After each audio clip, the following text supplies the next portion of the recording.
Welcome, everyone. My name is Duane Gordon. I'm the president of ADDA. I'm a guest at Renify this evening. Of course, you all know Rick Webster. On my screen, he's over to my left, but I don't know where he is for you, but he's the other gentleman. And Rick is the owner of Renify, and it's through his hospitality that we're speaking to you this evening.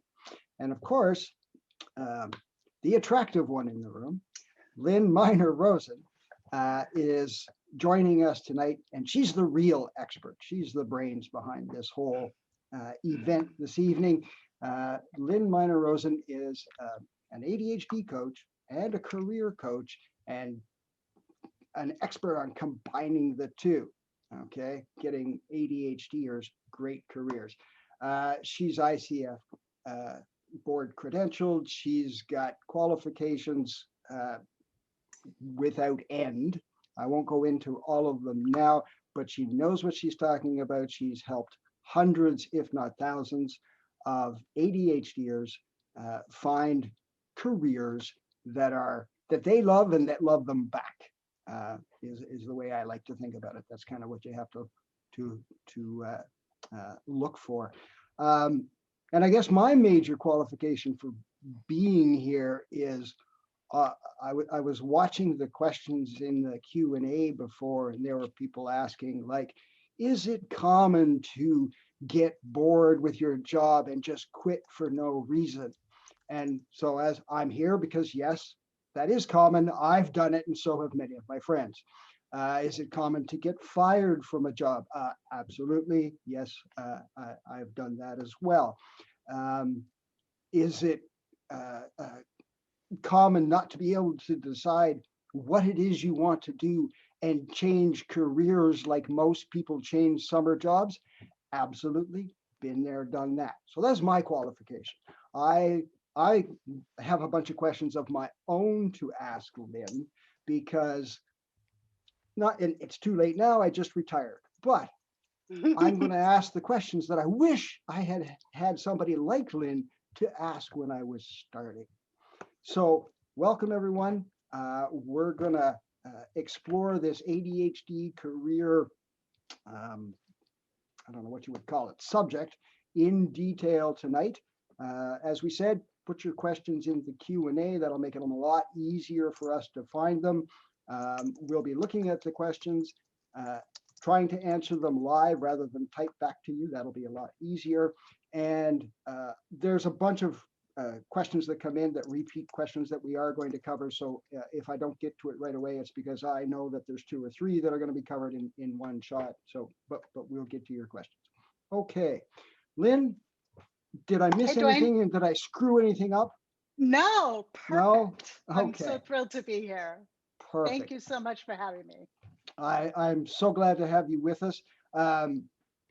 So one of the things that I thought it was very appropriate that we were doing this here at Renify, because getting a job and keeping a job is very important, but we all do that for the paycheck. And, you know, a lot of our anxiety around careers could be resolved if we had the recommended sort of savings account, and you know, we had something to fall back on, so that if we did decide that we wanted to take more time to find the right job, we weren't, you know, struggling. Rick mentioned it earlier in the discussion before this happened. He didn't have the luxury of taking the time to decide what he was going to do. He had to start earning money right away. So and Rick will tell us more about what Renify does a little later. But so I just wanted to put that in context. ADHD and jobs, we're doing it for the money, and we have to learn how to take care of that too, right?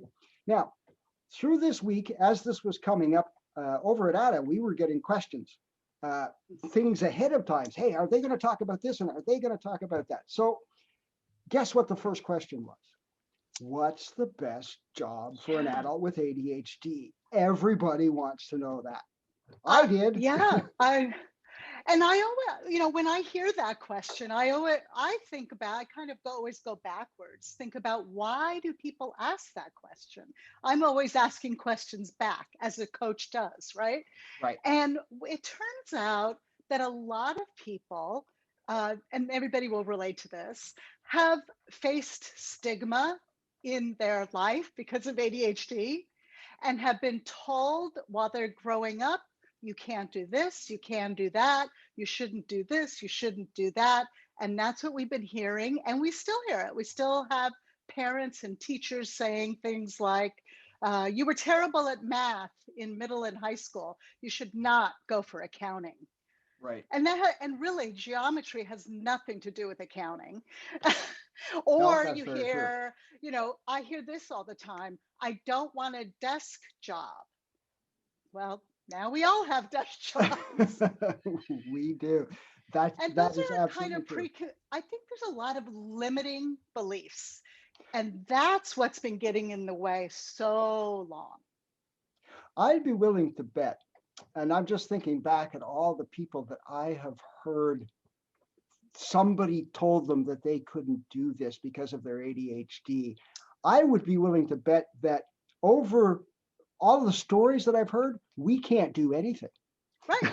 Right? If we accumulate them all up, ADHD means you can't do anything. And But here's the rub.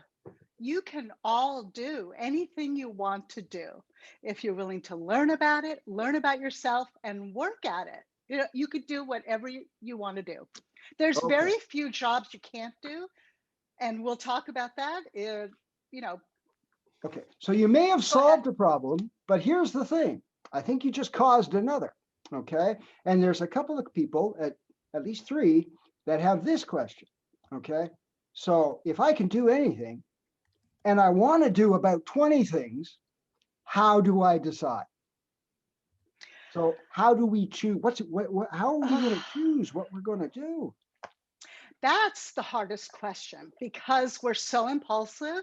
We often take the first job we get and don't take the time to really think about who are we, what do we like, what are we good at, what do we dream about, what are our passions, what have we experienced, and all of that takes a lot of time to really think about yourself and what you would be happy doing. But oftentimes we don't know what we're going to like or not like until we do it. And that's where I think there's some challenge growing up with ADHD is we need to get a job early on in our life so that we can experience things and figure out, oh, this I don't like, this I like. I could go along with that. I think I agree with you because some of the happiest ADHDers I know in their career, they're doing what they've known they wanted to do since they were in Yeah. kindergarten. They're Yep. entrepreneurs and they were, organizing shows in the neighborhood for the kids, and they That had a was lawn me. mowing service, or they were, whatever, or they're artists and they've been creating, and they were Mhm. doing murals, and so absolutely I can see that sometimes maybe it's obvious, but they obviously went and learned what turned them on their own. If Yes. if you followed sort of the traditional path of school, and I do in school what I'm told to do in school because I have to pass to get by, and I'm struggling there. So now all you know is sort of, well, you've seen teachers, and maybe on career day when the parents come in, Mm. you've sort of seen what they do, and you might know even what your parents do, although I'd be willing to bet there are some of us that weren't even paying attention to that. Uh, how do you choose? You do, I went to school to be an engineer because my father was an engineer. I had Right. no idea what an engineer did. I failed out, of course. Um, what do you do in that case? How Yeah, how I do we mean, narrow it there are down? so many people. We are asking 18-year-olds to make a decision about their career for the rest of their life. And we know from the research that our frontal lobe is not formed until we're 26. How can we expect young people who haven't had experience, who haven't been out there working, to make that big decision? So, what my recommendation is, as you know, whether when you're in college, is to use that time the minute you step foot on campus to learn all you can about the different subjects and the careers out there. And the other problem with college is because many colleges are not funded to support all the student body for 4 years, they recommend, wait till you're a junior to do an internship. But for ADHDers, you need to start getting work experience, learning about jobs, learning about things about yourself early on as a freshman, and That's open excellent. up your mind to lots of different career ideas. Don't pigeonhole yourself into engineering at 18. Right on. Open your mind. Think about Okay, that lots sounds of great. different things. Okay. I have a question here in the Q&A that's very relevant to this. And so somebody, because you say, okay, so don't make your choice early. He says, is 40 years old too late to make a career choice? And I can understand his hesitancy because he's had 19 jobs in the past 20 years. So he's still looking. Is it too late? I started a business when I was 50. I have had clients who are 60 and come to me. Typically, they want to change careers. They want to go back to work, or they've been doing something part-time. They want full-time. And no, it is never too late, because you guys are all amazing, no matter how old you are. And I luckily have a wonderful role model, and I have an 85-year-old mother that still drives to work every single day and owns her own business. So I say, anytime you want, keep on going. Okay. You know, So I just want to jump in with that, because I started socially conscious investments probably about 5 years ago. I'm 68 now. I started that 5 years ago, and that has morphed into Renify. And so, I think I think you said it earlier, self-limiting beliefs. I think people with ADHD, they're frequently, in some sense, younger for longer, mentally, because we have this really wide peripheral view of the world. So anyway, I just wanted to put that out there. I think, Yeah, and it's also the way people have treated us all our lives and yeah, talked to us. And that's and I think a lot of millennials, which are right now, they are in that 30s and 40s. And what I'm hearing from my clients when they come to me is, I sort of knew I had ADHD when I was younger. I don't really know. My mom didn't really want to medicate me or whatever. And now I'm 40 and I really hate what I'm doing. But my parents told me I should do this, and now I want to switch. absolutely. I can totally relate to that, because I went through exactly the same thing. I failed out of engineering. I studied business, and then immediately my first job, I worked in computers, and I loved computers. I haven't used my business degree yet. And later on, I switched over to writing, but it was and that's what I loved, and I got there eventually. Mm-hmm. Somebody was saying in the Q&A that they discovered their passion at 39, and that's it's often when you really have enough maturity, and now this is what I Yeah. want to do. I mean, you So don't know what it's like to be a parent until you have your kids. absolutely. Okay, so let's pretend that you've been going along, and now you've got finally a pretty good idea of what you'd like to do. How do you sort of find a job in that area, especially since you're now 40 and you have zero experience in that? Maybe what do? You've worked in Soleil, and you've done all kinds of weird stuff, and now you said, no, banking is what I want to do. Uh-oh. Yeah, I think that, everybody's an individual, Duane, you know that. And it's hard to just say standardize answer. But there's a lot of steps to go. And the first most important thing is really knowing yourself, knowing your strengths, knowing your skills, whether they're hard skills, transferable skills, learning what those are. It's easy to Google what is a transferable skill and see, and check them off. Notice what you're good at. think about your values, which is so important now more than ever. I have clients who are in the LGBTQ world, and I say to them, and they say values, and I said, would you work for a company that didn't accept you as you? So it's really important to connect with who you are, what's important for you, what are your goals, what do you want to do? What's exciting you? Right on. So it sounds like there's a fair amount of introspection that's necessary. And that is often skipped. That to me is the really important part. And ADHDers kind of skip over that and go right to the resume, right to the interview. We want to without dive into doing the it. action. Yeah. Absolutely. Absolutely. Yeah. Are there tools that we can use? And I've got a lot of questions on this. Like are there strengths tests? Are there personality tests? I hear people all the time asking about what's your and I don't even remember the code. It's 4 letters. MBTI. Yeah, the RACIC code or MBTI. MBTI. Yeah. Those are they worth it? Should we do those? Well, before I answer that, I want to share that there are some challenges when you're interviewing for jobs because people do ask you for your MBTI. So what I say is you should know a little bit about yourself before you go on an interview. The problem with assessments, Duane, is they're really created by people who are neurotypical for people who are neurotypical. That's right. I'm credentialed to give the strong interest inventory. And for me, those were the easiest questions to understand and relate to, and the results were statistically really good, almost right on. And as a facilitator, I could see if they were too skewed on the positive or negative side. On MBTI, as ADHDers, sometimes we're introverted, sometimes we're extroverted, and sometimes we can pretend like we're extroverted based on the situation.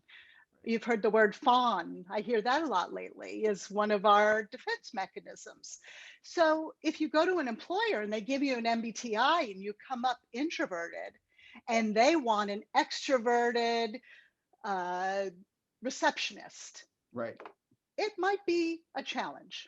So MBTI, Myers-Briggs, thanks, Kristen, Myers-Briggs type indicator. That's right. You can do it online for free, called 16personalities.com.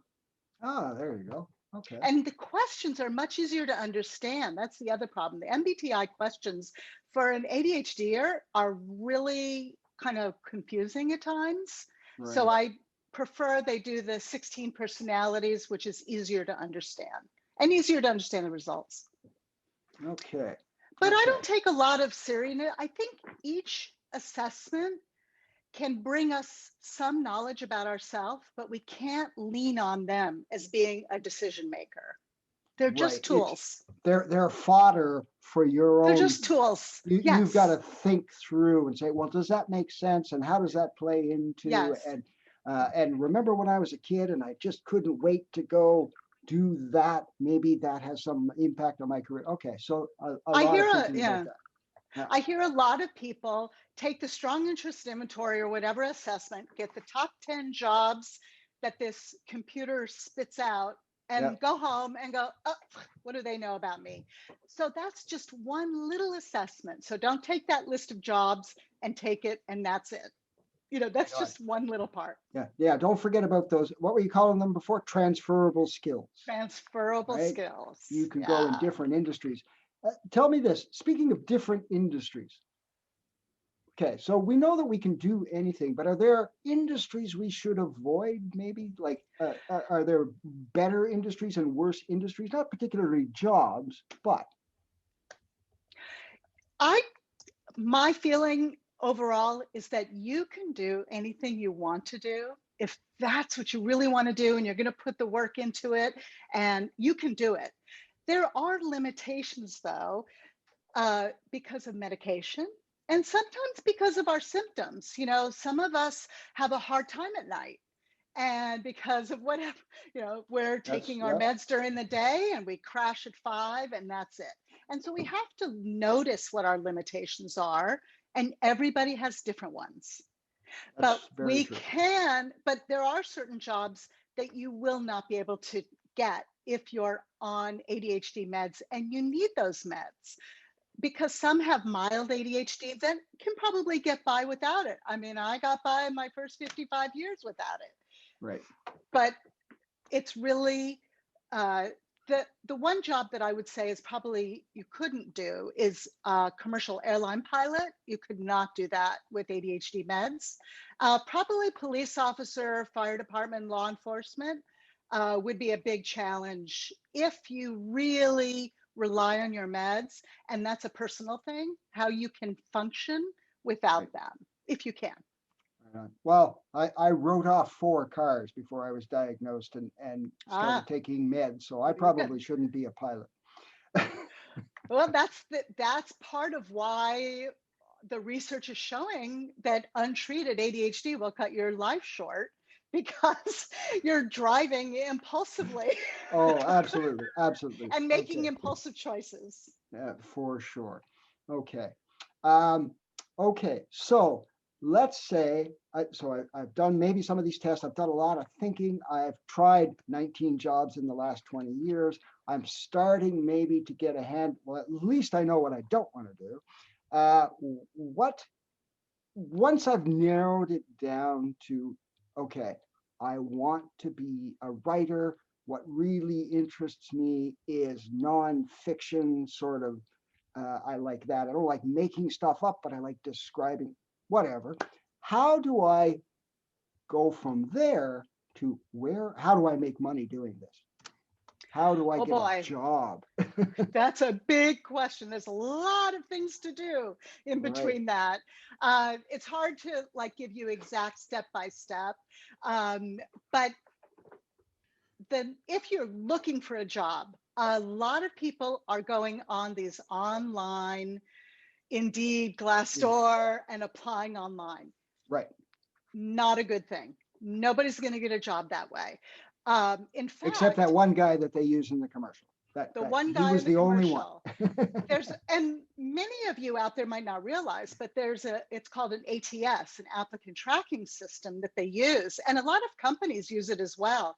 If your resume has fancy designs or fancy fonts or columns, it'll get spit out before it ever reaches the human resources department. And one of my clients came to me and said, I've applied for 100 jobs in Indeed and not one phone call back. And his self-confidence, I mean, he was just so low when he came to me. And I said, Absolutely. you can't do that. 70% of jobs are gotten through people, Right. networking, friends, family, talking to people, learning about what those jobs are, joining professional organizations. There's so much you can do to learn about what that job is. And that's another part too, which I found. I had a client who wanted to be a event planner, but she didn't want to be a wedding planner. And we went on a website. It's called onet.org. I'll type it in here, onet.org. The problem, before you go there, everybody, don't go there yet after this evening. It is a rabbit hole because there's so much information. So you want to put a timer on and only spend a half an hour there. But every single career and job is listed, and it shows you what are the skills needed, what kind of schooling do you need. It'll show you how much money you can make. It'll tell you everything, and you really need to know what do I have to do with that job, and what are they called? So here's a question, and Lynn, this is for you and maybe a bit for Rick. I like this question. Okay, so if I went there back when I was young, my parents would have said, okay, so sort by how much you earn and start at the top. Is that a good idea? If you hate your job, it doesn't matter how much money you're making. It Okay, really doesn't. perfect. I wanted to get that out there. I agree with you 100%, but I wanted to get that out there for sure. Yes, Yeah. Rick. And if you love your job, you're going to make more money because you're going to be better at it. You're going to get promotions. You're going to get referrals. That's Right the on. trick. I think one of the the negatives about ADHD, which in some sense is actually a real positive, is unlike someone who can do something boring and tedious and meaningless just for a paycheck for 40 years, we can't do it. We will either quit, we'll get fired, something will go wrong. I actually think it's a benefit of ADHD that we will keep searching until we find something that we like, and that we're most likely something that we really believe in, has meaning and purpose. We will also be good at it because we put a lot more energy into it. I wanted to comment real quick, Duane, about the resume thing, because as a small employer, when we get resumes from like Indeed, you mentioned, they are so nuanced and they have been worked over so much. Someone has, it's like dating, you meet the greeter. You're not meeting the real person in that resume. And, you know, a person that I was working with, Kat, before, she and I, we talked about it, and it's almost laughable. It's tragic too, but it's almost laughable that there's nothing dishonest in the resume, but it's not the same as the person at all. And virtually every hire that we've made that has worked out has been from somebody who knew somebody that we knew. And, you know, birds of a feather flock together. As an employer, hiring someone is a huge risk. And we want to hire someone who lowers that risk for us, somebody that we have insight into. I don't need to see a nuanced resume. What I need to know is who that person really is. Right on. That's so important. And that leads me to say, that is not the first thing you should do, is your resume. And that can actually cause a lot of career anxiety. Career anxiety is real, Duane. I've been, you know, working with NACE and all these amazing organizations that do this research. And there really is career anxiety. So we know that with ADHD, when we're in that anxiety state, we can't even imagine how smart we are, how capable we are, how, you know, what we can do. And so it's a real push me, pull you. And I think the more confident you can be about what you want to do and what it's called and how you're going to bring value to that employer, then you'll be good. Perfect. So somebody was asking before, how do you stop getting fired? And I think you hit on the answer, is when you find what you love to do, people will just get out of your way and let you do it because you will do it so well. They won't fire you because you're a machine and you're doing what you're doing, and it's like magic. Well, I do hear people getting fired because they were late to work a lot or they couldn't get their things done. So that's another conversation that I also work with my clients on is, okay, I've got ADHD. How do I handle that on the job? You know, what can I do to make myself more efficient on the job? Can I want to answer that also from an employer standpoint. Sometimes we end up with people who are really good at what they do, but they're so myopic in some way that they get really busy and they feel like they're being incredibly productive, but they're not doing what the company needs them to be doing at that moment. And they might be an artist and they're creating this Michelangelo type, you know, cathedral or something, but it's not what the company needs them to do. So I think sometimes, especially those of us with ADHD, we have to kind of pick our head up and look around and say, am I doing what I'm being asked to do? Right on. Okay, excellent. Okay, so once I know what I want to do, okay, and you said a resume is not the first thing, and so is it LinkedIn, or what is the actual thing that I should do now to go start looking for my job? What do I do? Okay, so the first thing you have to do is get organized. You have to. Nothing hard. No, that's good. Right. I recommend old-fashioned 3-ring binder. You need all your past records from your jobs. You need a list of all the documents that you might need to show somebody. Who were your employers? Who did you work for? What did you do for them? What were the specific tasks? And actually even dive deeper and really think about what you got out of doing that task. What did you learn out of that task?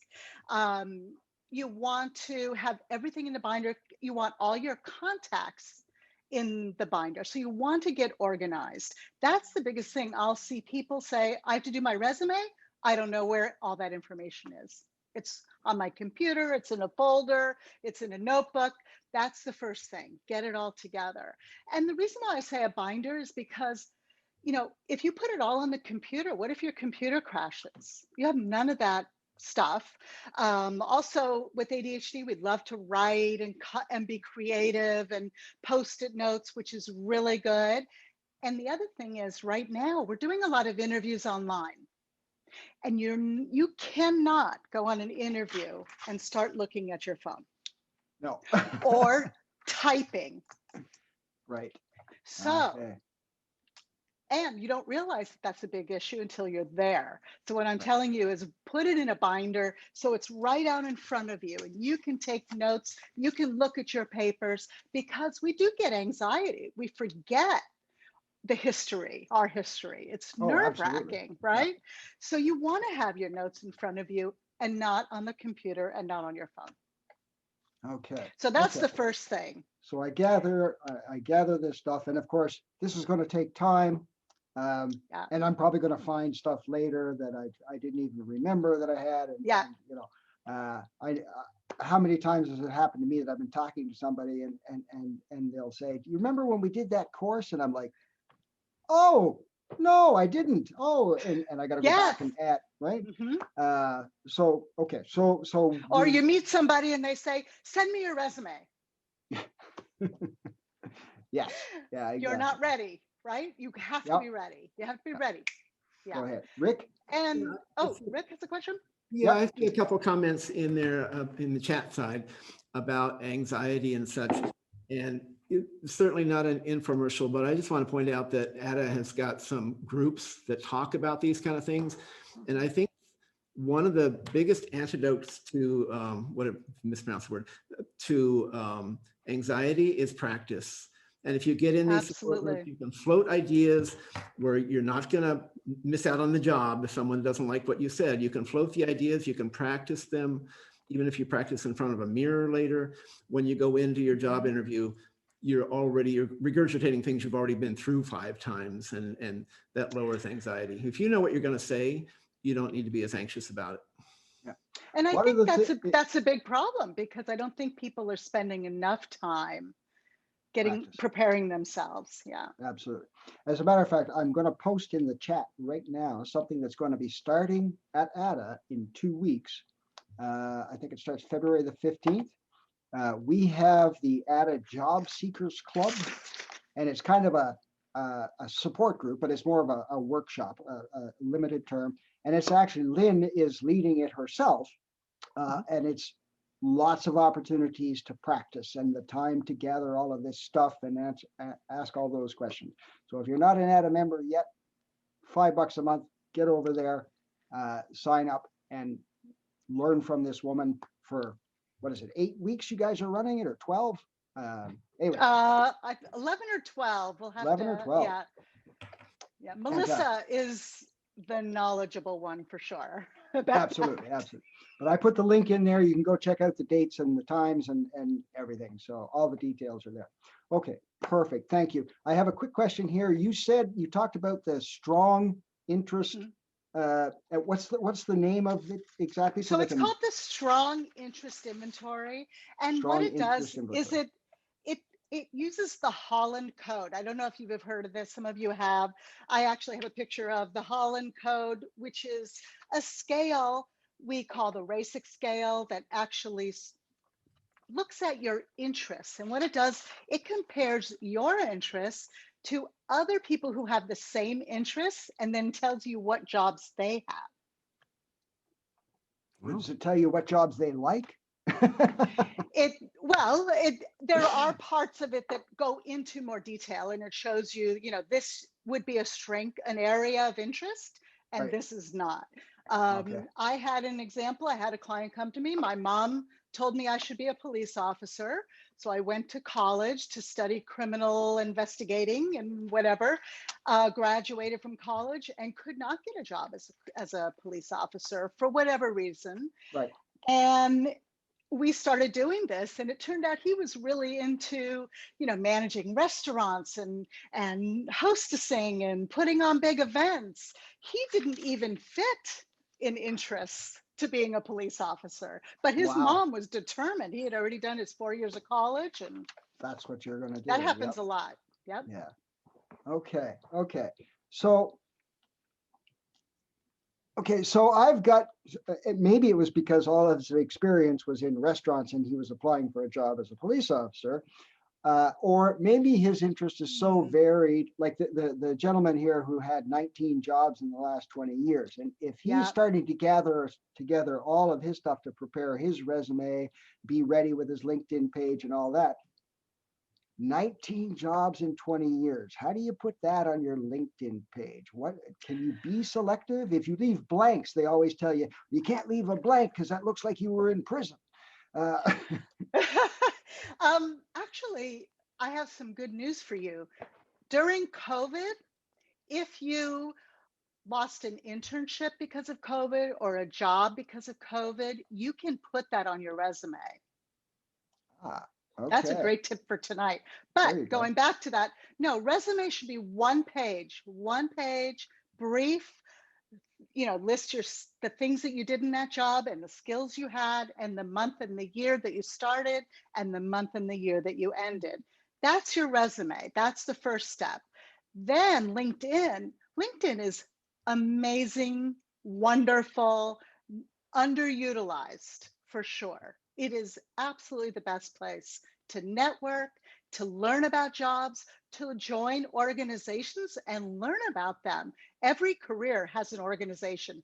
The accounting, all the accounting, Right, yep. They have an organization. We have organization. Everybody has an organization. That's where you learn and you meet people and you learn about what those different careers are. On LinkedIn, though, you do want to put a lot of information on LinkedIn.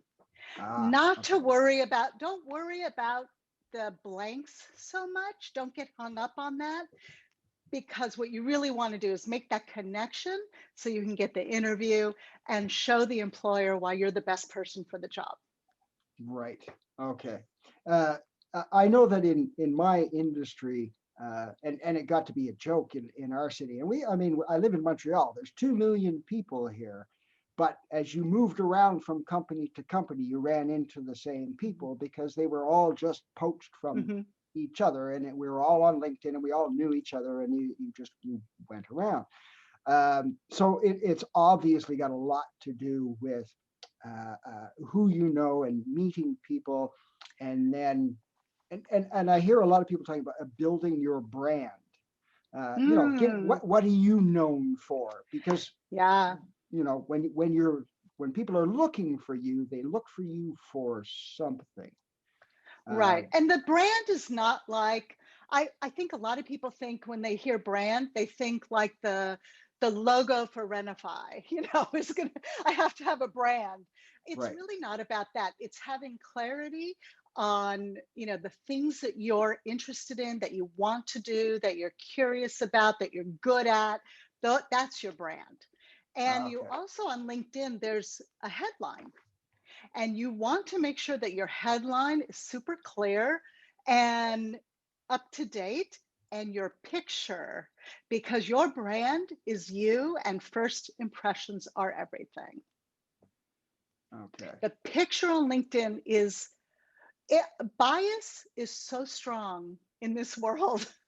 We can't help it, but first impressions matter. So please make your LinkedIn page, your picture looks super professional, and check that heading. What does it say about you? What is that blurb that you are? I'm a student looking for a job in this, or I'm in this industry and I'm curious about these fields. You want to have a really strong headline. Right. You don't want to hope that curiosity will make them read further. Right on. And that's interesting. I have had a lot of clients say to me, I'm just going to send out a resume and let them decide what I should do for them. And that will never, ever happen. You have to be super clear what you want and what it takes to do that job so that you can show that employer you're the best candidate for that job. But you have to know it. Right on. Okay, Rick? Yeah, I would just add one thing to that as a small employer. I want to know why they want to work with us. I want to know that their That's passions right. align with our passions, that their mission in life aligns with our mission statement. So they need to have read our mission statement to know what we're looking for. And if it's a match, then I want to know that. And I absolutely don't want a 3-page resume. I want to be able to look at it in 2 minutes and say, is there a reason to talk further or not? That's as far as it goes. If there's a reason to talk further, then we put them on the list. That's what I would do. And that's important for everybody to think about when they're applying for a job. Who's reading it and what are they thinking? Do they know that you really want that job and you know what's expected of you, or are you just fishing? I want them to know. I want to know that they want that job. That's for That sure. job. About the picture, I fully understand what you're saying, and I think that's all correct. But I have to say, I get uncomfortable when there's a picture or anything like that, because there's so many issues with discrimination. I don't necessarily want to know that this is a millennial woman versus a 65-year-old guy. I don't necessarily want to know those things. And when it's a picture, I say, oh, okay, I already have that information. Now, how do I get rid of that bias? And it goes as far as surnames and stuff. So I think what you're saying is absolutely correct. I'm just saying there's a little hitch for an employer when they see information they really aren't allowed to make decisions based on. Absolutely. But that's very tricky, Rick, because that is what our world is. Yeah. And we can't, even though we don't like it, we still have to find a way to fit in there. Same thing with ADHD. Some people know what it is and get it, and some people don't.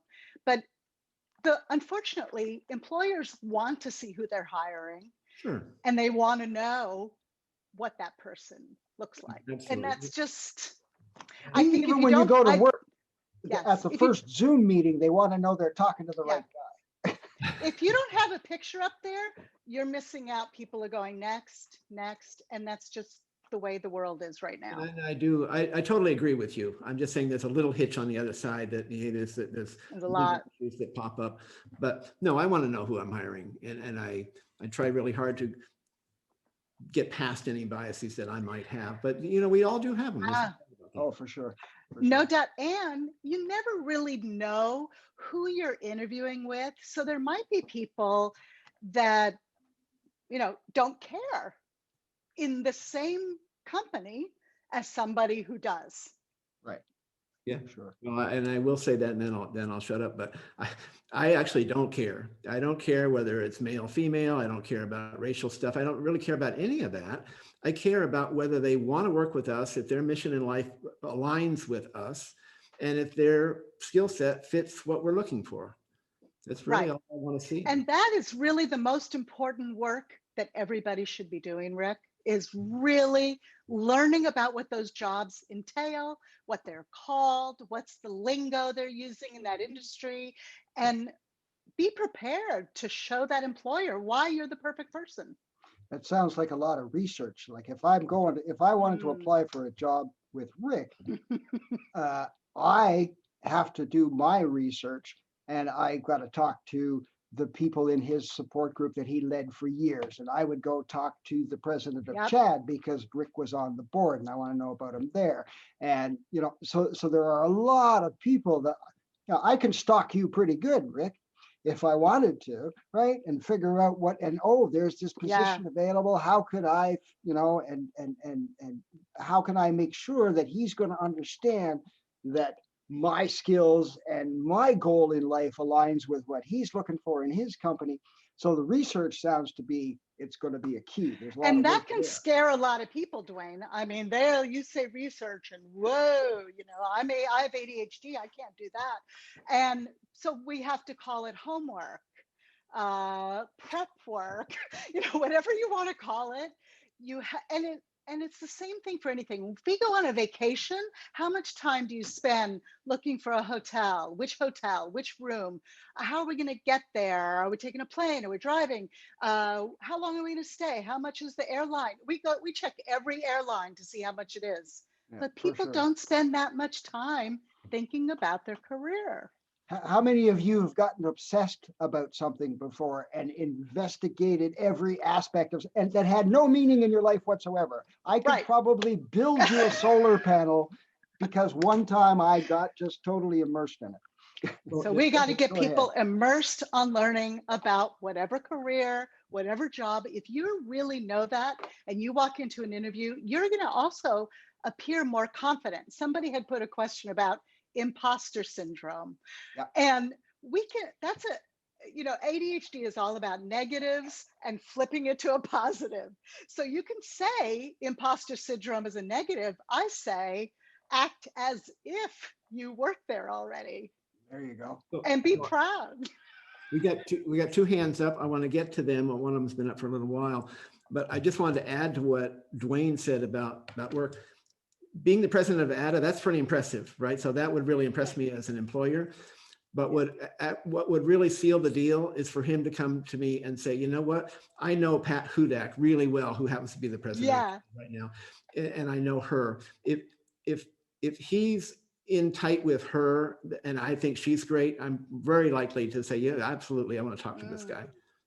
So let me open Lenora, I'm not sure, Leora, I'm not sure how to pronounce that. I'm opening up your mic. You might be muted, so unmute yourself and go for it. Hi, thanks. Hi. Oh God, pressure. Hi, Leora. Hi. She said my name right, Leora, Leora, phonetically. Okay, so of course I've had ADHD my whole life and have lost a few jobs. But about a couple of years after I got fired the last time, I got this wonderful therapist who had worked with kids that have ADHD, and she thought that maybe I had it. And I went to a psychiatrist, confirmed, and the medication I'm taking is great. It took a while to find, but I need to take medication and it's good. The thing is, I am 61 years old now. I've had a variety of jobs. I need to continue working. I have done all the Myers-Briggs personality things. The problem is I don't know what I want to do when I grow up, and I never have. So that's where I'm at. I got a great information from this program tonight so far. Thanks. Great. Do you have any questions? Questions? How do I find out? Yeah, go ahead. No, I want to hear. I'm sorry. Again, I have never known what I wanted to be when I grow up. I was a librarian. Me too. A lot of people. I was a librarian for many years. And I thought I didn't like that, and I tried some other things. But basically, yeah, I like helping people. And so much of the stuff that you've been talking about tonight in terms of, no, you don't look for jobs online because you don't get it. That was the favorite part of my job, was when I did seminars on how to look for work. Oh, that's great. I spoke at chambers of commerce. I mean, I love that. That I knew. But yeah, so I don't know what I want to be or do, but I know I like certain things now. So the trick is really, make your list. It's as simple as, list your top 10, then really dive into those top 10 and start to narrow them down, and learn about them. Talk to people. That's the best thing you can do. Whether it's, half an hour and asking somebody 5 questions. What's your day like? What's the worst part of your job? What's the best part of your job? How does somebody like me get started in this field? And who do you know that I can talk to? So we've got 5 more people to get through. So thank you. For the rest of you guys, ask your question. I'll let Lynn answer it, and then we'll move on each time. So Lisa, you're up next. I'm opening yours up. Hi, thank you so much. I'll try to be succinct. So I too was a librarian. I was in a university, and I know I have skills, and I know that I'm good. I got tenure. I was there. I stayed way too long in a very toxic job, and now I feel as though I don't have the confidence. I'm afraid. It's like it was so overwhelming that I feel like I can't handle being in that situation. And of course, I mean, I'm an all-nothing thinker. You throw yourself in or you don't. So I'll try and put this in a form of question. So it seems like there's 3 aspects of a job to look for. One is the actual content, what you're interested in.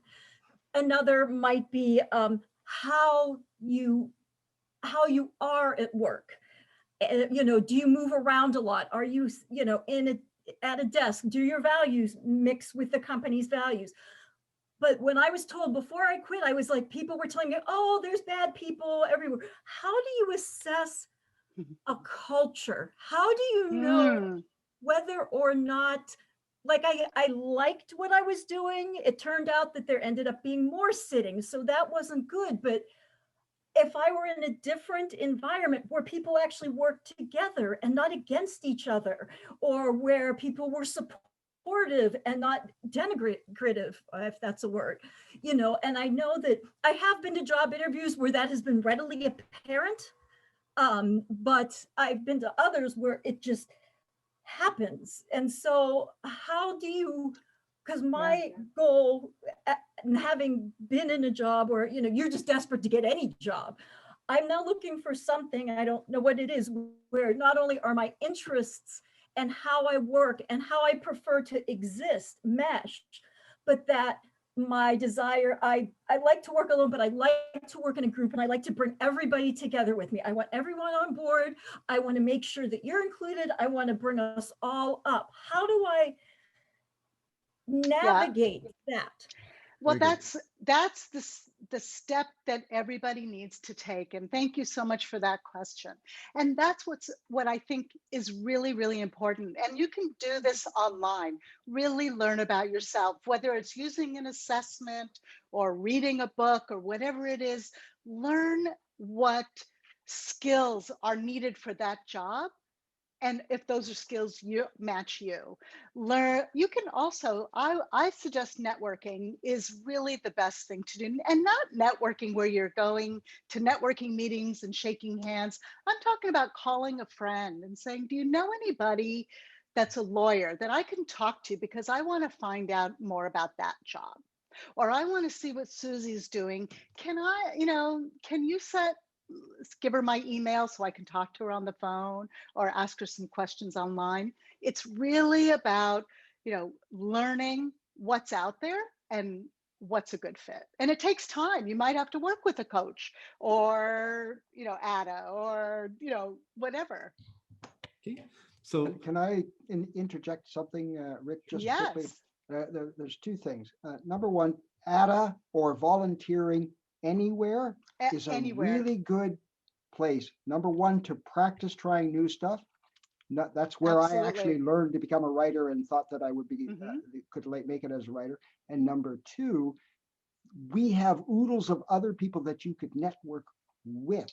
You want to know Yes. what it's like to be a lawyer, but a lawyer with ADHD, we've got one. You could talk Yeah. to him, right? So there's that. And Yeah. the second point that I wanted to make is remember that your job doesn't have to provide you with everything in your life. right.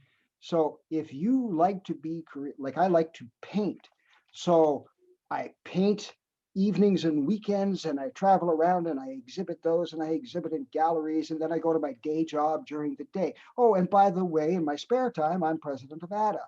So, you know, I don't get every reward in my life from my job. Mhm. It I don't know if there are jobs that can give you everything, but you can do a few different things. You don't have to pick just one. Rick, I who's think that next? limiting beliefs, I go back to that all the time with that one caller, is that we think we can't do this or can't do that. And I think we get so anxious, and our self-confidence is so low, we can't even imagine where we should work. So I think we really need to take care of our ADHD first.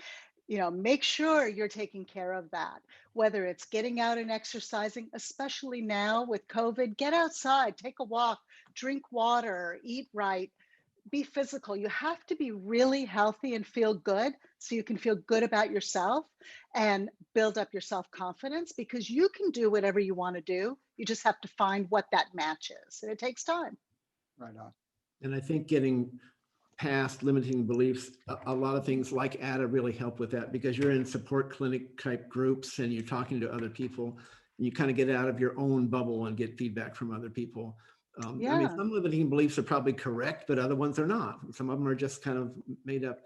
So I want to, James, you're going to be up next. We're running really low on time. Try to ask a question in 30 seconds and we'll give Lynn a minute to answer it, and then we'll move on. So go ahead, James. Hello, can y'all hear me? Yes. Mhm. So, first of all, thank you for taking my question. For me, like I dealt with ADHD since I was a little kid, but I was just told, well, you need to suck it up and just deal with it. There's nothing wrong with you. You just need to pay. You just need to pay better attention. So I'm now 31 years old. You know, like, but don't get me wrong, I've had some good jobs where I've done some successful things. However, you know, really couldn't climb the corporate ladder or anything like that. And affected my last job. I think I was in charge of about. I worked for a property management company. I was in charge of about 800 properties, and I lost things all the time.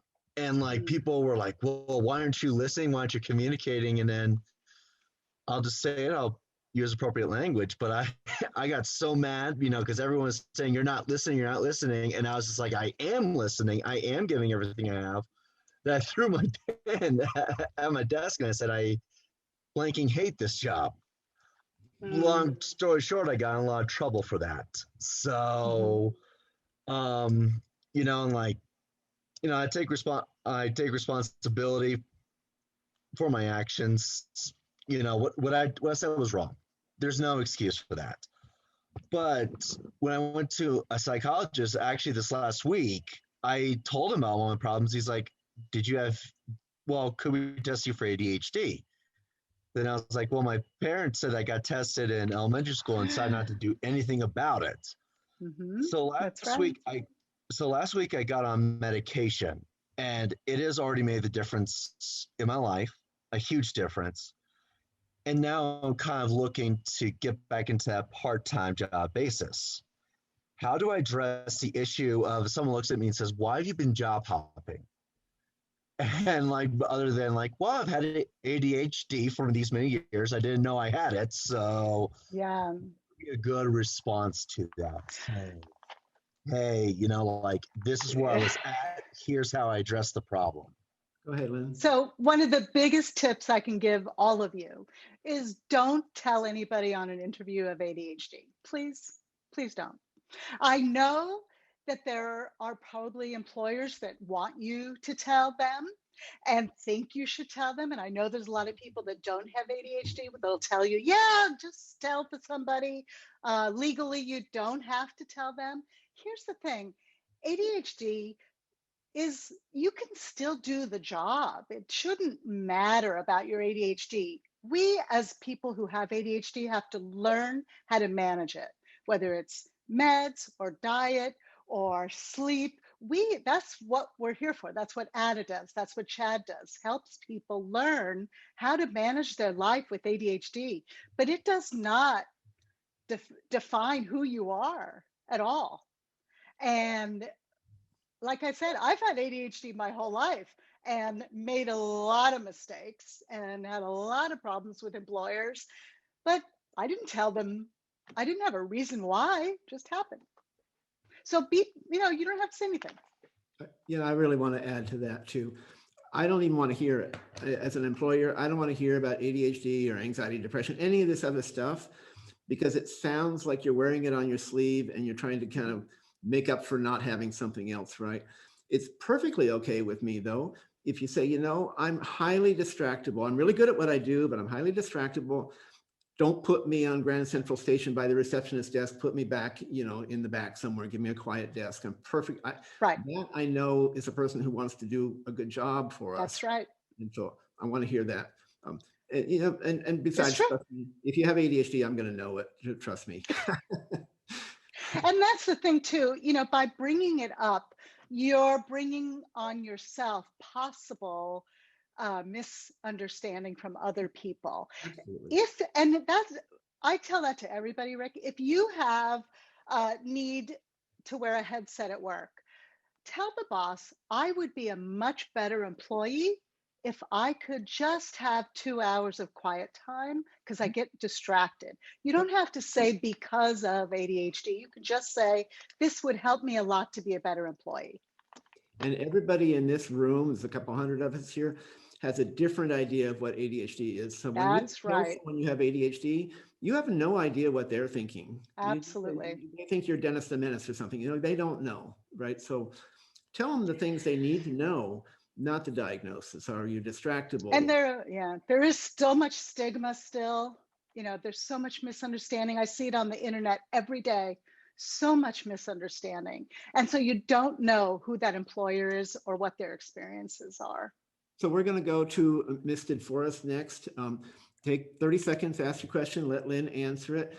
And we are going to run out of time. We kind of already are.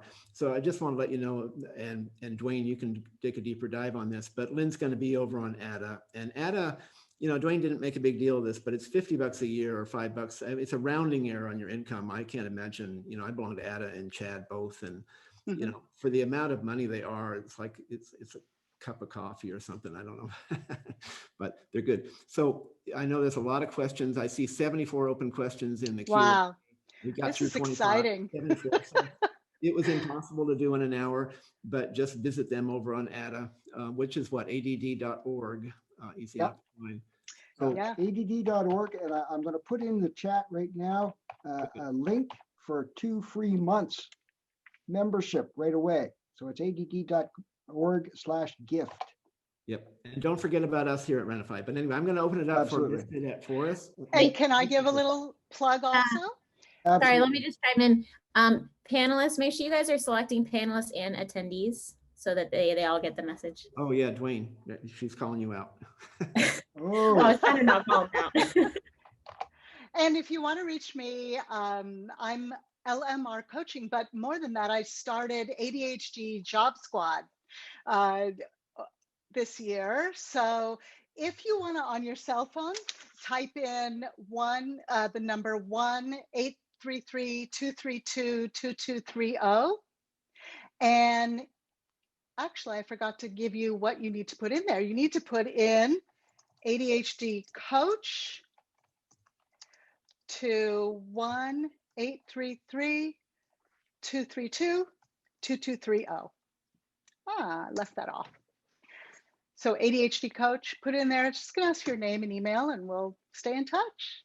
Excellent, excellent. So we'll pop through a few more, but we just have the panelists here for like -5 minutes here. So we're already 5 minutes over at least.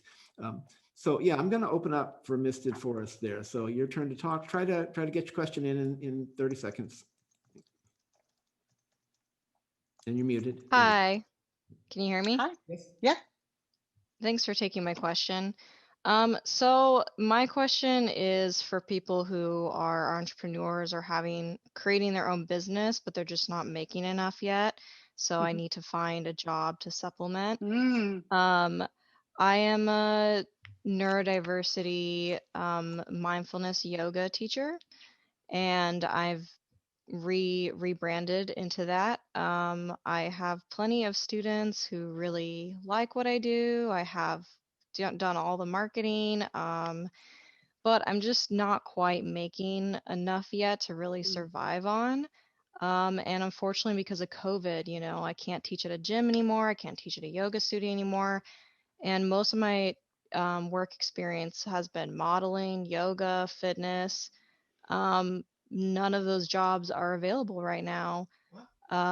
So I'm really struggling with what job to even apply for. I don't qualify for so many jobs, even though my bachelor's in psychology. Like I've, applied to graduate school, but I'm not, starting that yet. So like in between waiting, what kind of jobs can I apply for? And I'm sure there's a lot of people in here that are service industry or fitness, and we're just kind of screwed right now. Now, actually, I think it's a really good time for, believe it or not, because there's so much opportunity out there to be an entrepreneur, to put yourself out there, you could teach yoga online. You could do any of that and augment your business. There's also so many people that are doing these gig jobs, Upwork.com, Fiverr. There's so many places that you can, hang up your shingle and show people what kinds of things you do. And you have to be creative, but we're good at that. ADHD, we're going to think outside the box. and try to be creative. I also hear a lot of limiting beliefs from, that, there aren't jobs in this area, that area. There really are jobs. It's just, again, get out there, network, meet some people. There really are jobs. It's hard to get them, but you'll get them. Keep going. And if you Don't give up. wanted to figure out how, if you could teach yoga online or how you could teach yoga online, come over and do it for ADDA. We will try Yeah. anything once, and you would be amazed at the stuff that we're teaching online now. There's so much. And you know, I remember something I was going to say about what you said, Duane, before. When I was first diagnosed about 22 years ago, my life was a complete disaster. It was a mess.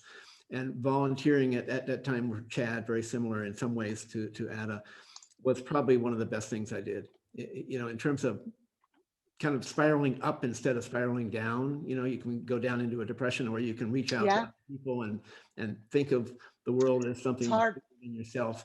And I think volunteering was a big part of my recovery, at least. So people are struggling. Oh, absolutely. Volunteering. I've been volunteering since I'm a little kid, and that is the best thing anybody can do. And here's a little tip. You can put it on your resume, and you don't have to tell people you volunteered. Nobody's going to ask you how much money you made at that job, and you're not allowed to tell anybody. You don't have to tell them. So you can put your volunteer work on your resume. It counts. So I don't know how much farther you guys can go. I'm going to open it up. One more question at least from Ty. So Ty, go ahead and unmute your mic and try and get your question out in 30 seconds or so. Did I get it right? Nope. There we go. Unmute. All right. Can you hear me all right? Yes. Mm-hmm. Awesome. Great. Thank you all so much. It's been wonderful. So I'm pretty good at making initial connections. I'm sort of in the entertainment type of world, so I imagine it's true with any occupations. Good at the initial connections, but not so much on the follow through. In fact, I got no follow through game. So I'm wondering if there's any tips for that. I've heard spreadsheets, but I haven't gotten my head around that, and I can get a little overwhelmed at times. I got like I'm sure a lot of people with ADD, multiple interests, and so it's hard to keep all those plates spinning. But I don't know. I get caught up in the process, but it's maybe a fear of success / fear of failure. But I'd love any tips. Yeah. So I had a client who was really, just pressured by his family. What are you going to do? Where are you going to go? How are you going to do it?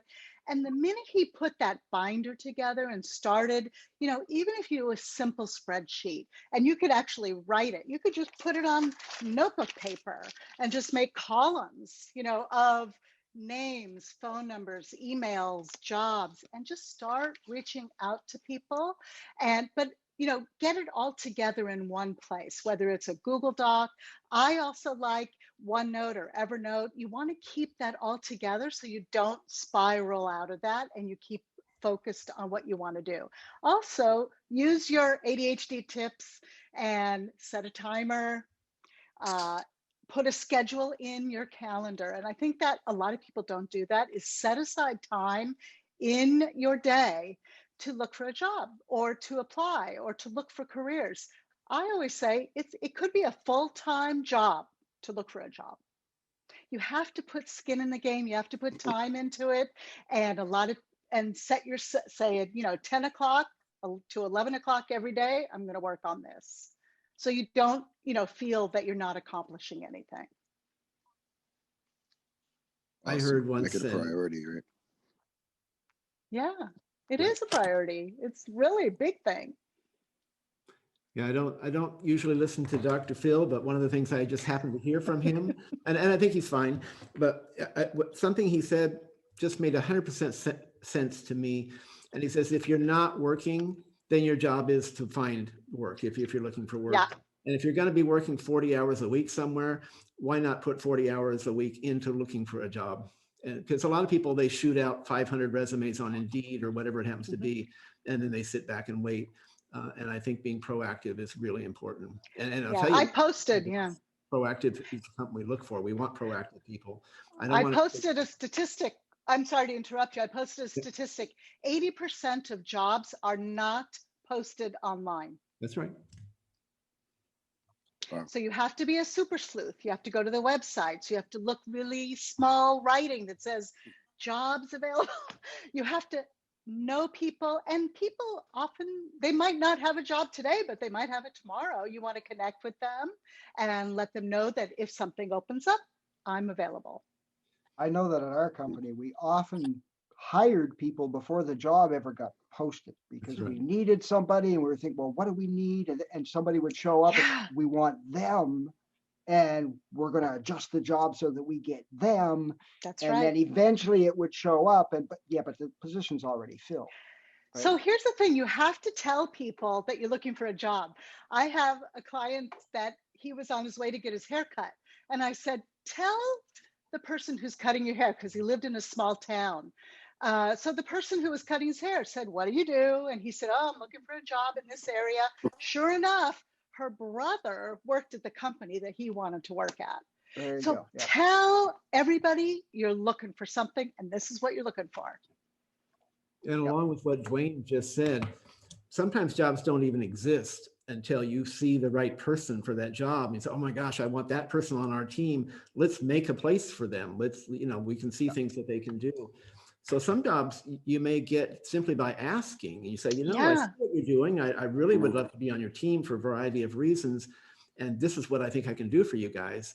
And a small employer very likely will say, oh, because they're building a company, right? So yeah. They're looking for people that want to work hard, that are interested, that are excited about working there, that have some knowledge about it and know how they can bring value to the job.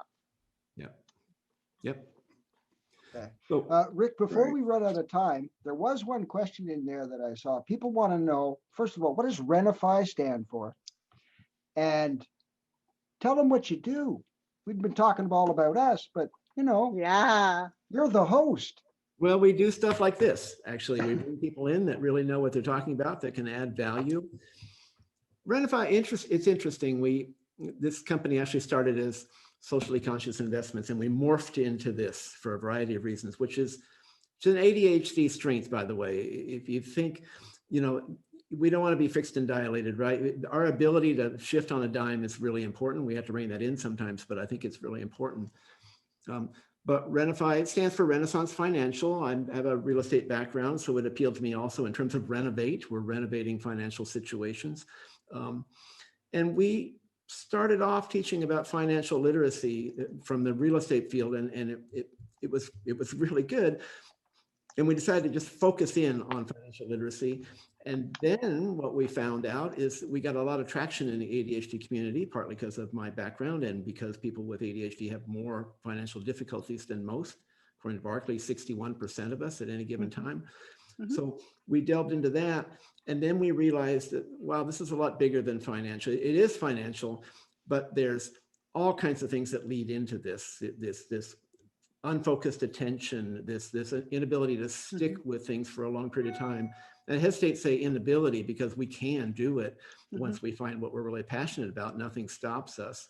So we've branched out, which I think you mentioned. Renee Crook, for example, she does classes on blindsided by emotions. We met her through you, Duane. Yep. So we bring people like that in. And Cindy Jobs is doing a course right now on organizing for ADHD.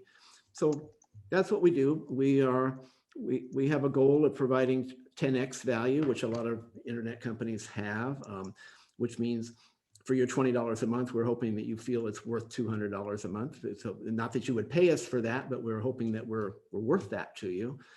And we're doing that by bringing in courses like this, which are in front of the paywall, and courses like Cindy Jobs on organization, which are behind it. So anyway, it's $20 a month, and it's 30-day guarantee. If you don't like it, all you gotta do is click a few buttons and your money will be on its way back to you. I will say I'm pretty proud of it.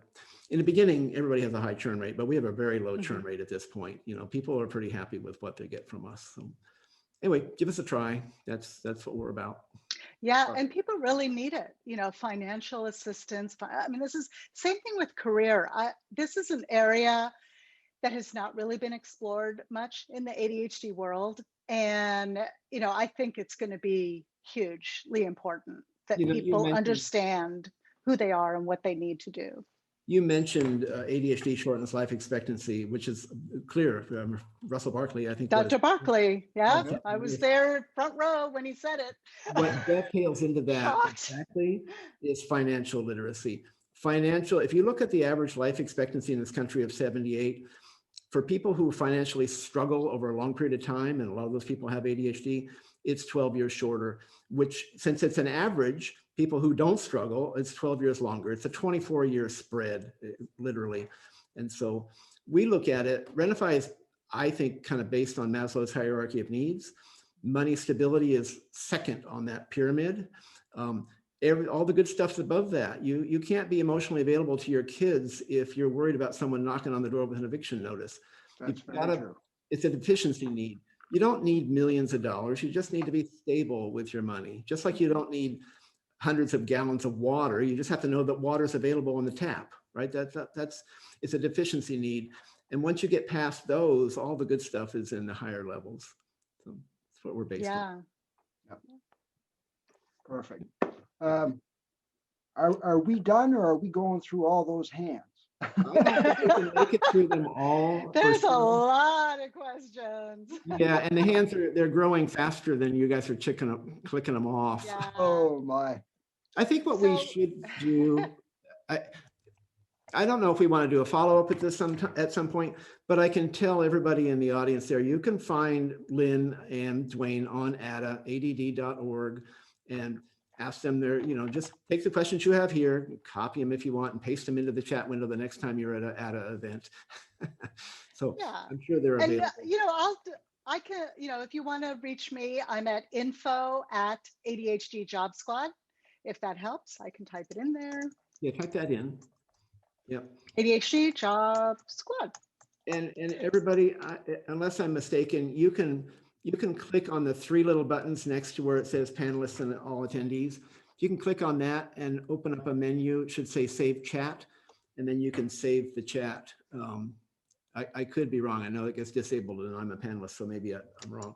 But I think no, that was good. That's good job. I think we can save the chat. I'm impressed.